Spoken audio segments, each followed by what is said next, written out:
Hello বন্ধুরা, চলে এসেছি আজকে নতুন একটি ভিডিও নিয়ে। আজকের এই ভিডিওতে আমি ষষ্ঠ শ্রেণী প্রশ্নবিচিত্র রায়মার্টিন সমাধান করব 2025।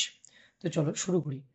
তো ফার্স্ট আমরা পেজ নাম্বার 90 থার্ড সামেটিভে যে গ্রামারগুলো রয়েছে সেই গ্রামারগুলো সমাধান করব।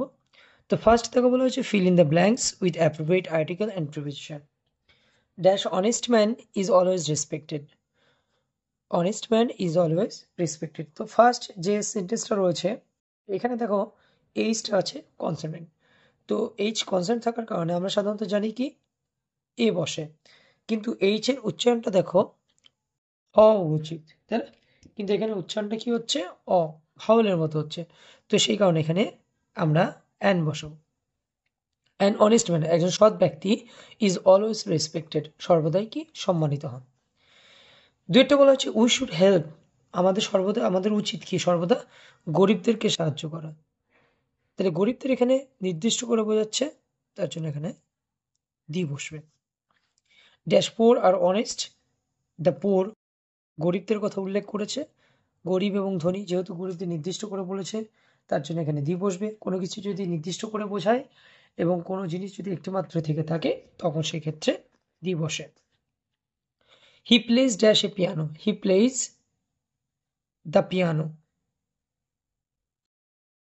ডিভাইড দ্য সুইটস, ডিভাইড শব্দ যেটা অর্থ বোঝায় ভাগ করা, মিষ্টিগুলোকে ভাগ করতে বলছে। Dash Tom and Jerome, Tom এবং জেরমের মধ্যে।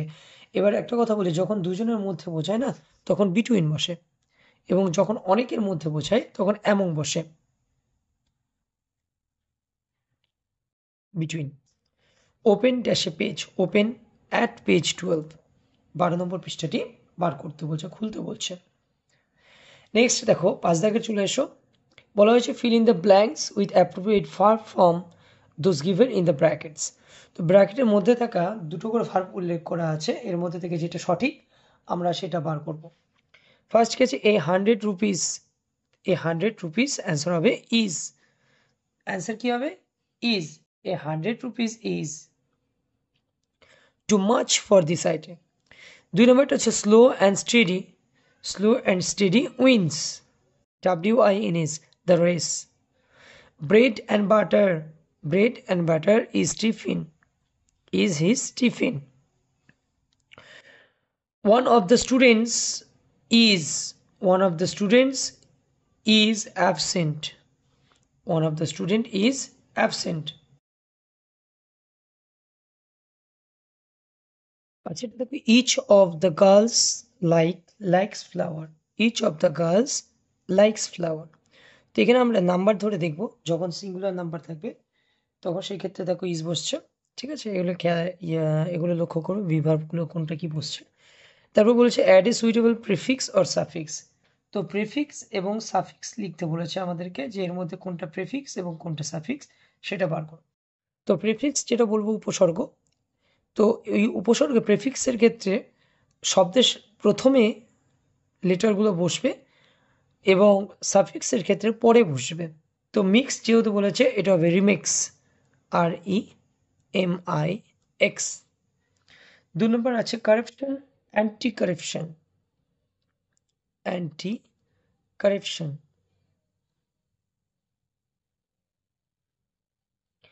ম্যাচিওর আছে, ম্যাচিওর হবে ইমম্যাচিওর, ম্যাচিওর ইমম্যাচিওর।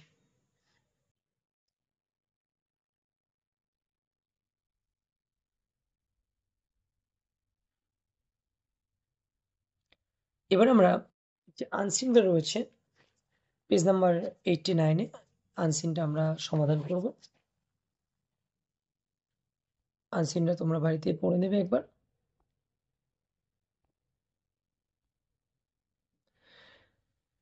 দেখো আনসিনটা কি আছে। Charles Dickens was a great English novelist, perhaps second only to Shakespeare, a keen observer of life. Dickens mocked and criticized the selfish, greedy and cruel, and sympathized with the poor and the helpless, especially children. তো আমরা এখানে একটা গল্প পেয়েছি, গল্পটা আমরা একবার পড়ে দেবো, তোমরা এটা পড়ে নিয়ে তারপর উত্তরগুলো সলভ করবে। তা আমি সরাসরি উত্তরে চলে যাচ্ছি। ফার্স্ট যেটা বলা হয়েছে আমি একবার গল্পটা পড়ে নিয়েছি, গল্পটা পড়ার সাথে সাথে সম্পূর্ণ পড়ে নেব। এবার আমরা কোশ্চেনের অ্যান্সারে চলে যাচ্ছি। দেখো বলা হয়েছে write T for true, A for false. Charles Dickens was a grateful. Charles Dickens was a grateful. Answer কি হবে? অ্যান্সার হবে false. Dickens was very cruel and sympathized with the poor and the helpless. এটা আমরা 3 নম্বর লাইনে পেয়েছিলাম, second লাইনে। Answer হবে false. 3 নম্বর যে Dickens was a keen reader. Answer true. চারেরটা Dickens did not lead an inactive social life. True. এবার আমরা কোয়েশ্চেনে বিয়ের যে কোয়েশ্চেনগুলো আছে কোয়েশ্চেনে ফিরে আসবো। কোয়েশ্চেনে কি বলা হয়েছে দেখো, হু ওয়াজ চার্লেস ডিকেন্স? হু ওয়াজ চার্লেস ডিকেন্স?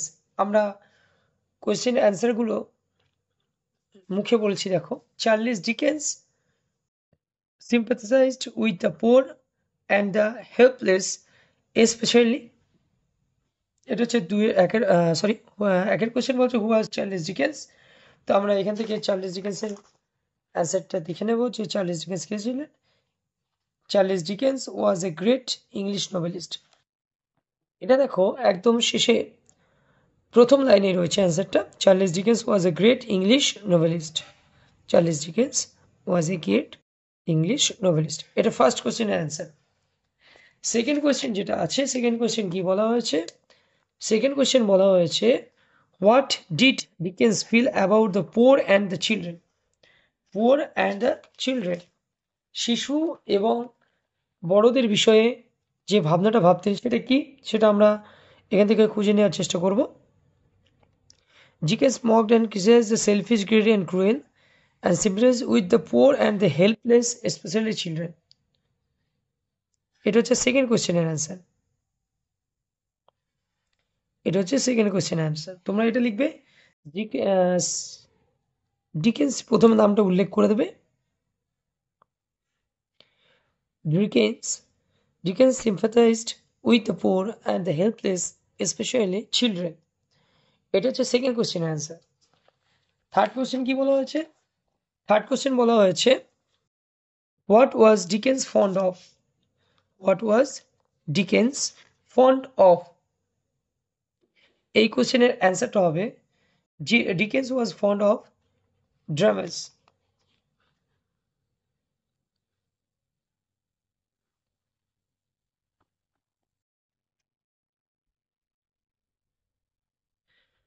ঠিক এইভাবে যেভাবে আমি তোমাদেরকে বলে দিচ্ছি এভাবে উত্তরগুলো লেখার চেষ্টা করবে। এখান থেকে খুঁজে নেবে, বইয়ের থেকে যেভাবে তোমাদের হিন্টসটা তুলে দেবে হিন্টস থেকে তোমরা লেখার চেষ্টা করবে। আমি অ্যান্সারটা লিখে দিচ্ছি, দাগিয়ে দিচ্ছি, sorry. He was fond of dramas. এটা হচ্ছে 3 নম্বর প্রশ্নের উত্তর। 4 নম্বর কি বলা হয়েছে? তাহলে ফার্স্ট আমরা নাম্বারিং করলে সব থেকে বেটার হবে। নাম্বারিং করে দিচ্ছি কোয়েশ্চেনের অ্যান্সারগুলো। এটা হচ্ছে ফার্স্ট কোয়েশ্চেন, ফার্স্ট নাম্বার। এটা হচ্ছে সেকেন্ড, 2 নম্বর প্রশ্নের উত্তর। এবং এটা হচ্ছে 3 নম্বর প্রশ্নের উত্তর। নেক্সট দেখো বলা হয়েছে when did Dickens start working at a factory. কোন সময়ের কথা বলা হয়েছে? তাহলে Dickens started working at the age of 12। যখন বয়স ছিল কত বছর? 12 বছর বয়স ছিল, যেটা আমরা পড়েছি গল্পের মধ্যে। তাহলে আমরা অ্যান্সারটা লিখব, প্রথম পেজে অ্যান্সার রয়েছে at the age of 12 at a factory. এটা হচ্ছে 4 নম্বর কোশ্চেন অ্যান্সার। 5 নম্বর বলা হয়েছে, 5 নম্বর কি বলা হয়েছে? 5 নম্বর question what did Dickens use to do at the factory. তাহলে Dickens started working at the age of 12 at a factory, sorry. এটা হচ্ছে when did Dickens start working at a factory. আচ্ছা, ফ্যাক্টরি আমরা টাইমটা পেয়েছি, এজ অফ 12। 5 নম্বর question what did Dickens use to do at the factory. At a factory Dickens had been pasting shoe polish, pasting labels and shoe polish। Question অ্যান্সারটা আমরা খুঁজি, এখানে দেখা হতে পেয়ে যাব। খুব ইজিভাবে আমরা সমাধানগুলো করে ফেলবো। এই যে পেস্টিং লিখবে অন শু পলিশ। এটা হচ্ছে 5 নম্বর কোশ্চেনের অ্যান্সার। এখান থেকে লিখে দেবে। তোমরা একটু লেখাটা চেঞ্জ করবে। লেখাটা কি লিখবে? অ্যাট এ ফ্যাক্টরি, আমি বলে দিচ্ছি দেখো, at a factory Dickens had been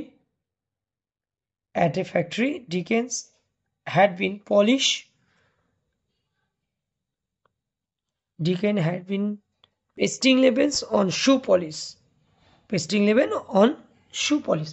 এটা হচ্ছে 5 কোশ্চেনের অ্যান্সার। তারপরে দেখো বলা হয়েছে find out the synonyms of following words. তো আমরা এগুলো খুঁজে অ্যান্সারটা খুঁজবো। টু ইন্ডিকেট সামওয়ানস ফল্ট, এটা হবে কি ক্রিটিসাইজড। এটা বই থেকে খুঁজে নেবে।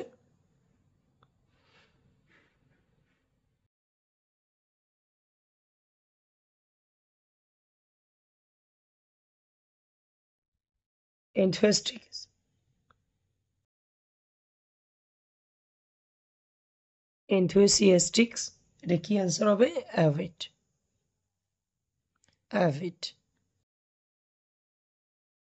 আজকের ভিডিওতে আমি প্রশ্নবিচিত্রা ষষ্ঠ শ্রেণীর থার্ড সামেটিভ 2025-এ আনসিন এবং গ্রামারগুলো সমাধান করলাম। তো আজকের ভিডিওটি এই পর্যন্তই। ভিডিওটি যদি তোমাদের ভালো লেগে থাকে অবশ্যই একটি ভিডিওটি লাইক করবে এবং কমেন্টের মাধ্যমে অবশ্যই জানাবে, এবং চ্যানেল নতুন হয়ে থাকলে অবশ্যই চ্যানেলটিকে সাবস্ক্রাইব করবে আরও নতুন নতুন ভিডিও পাওয়ার জন্য।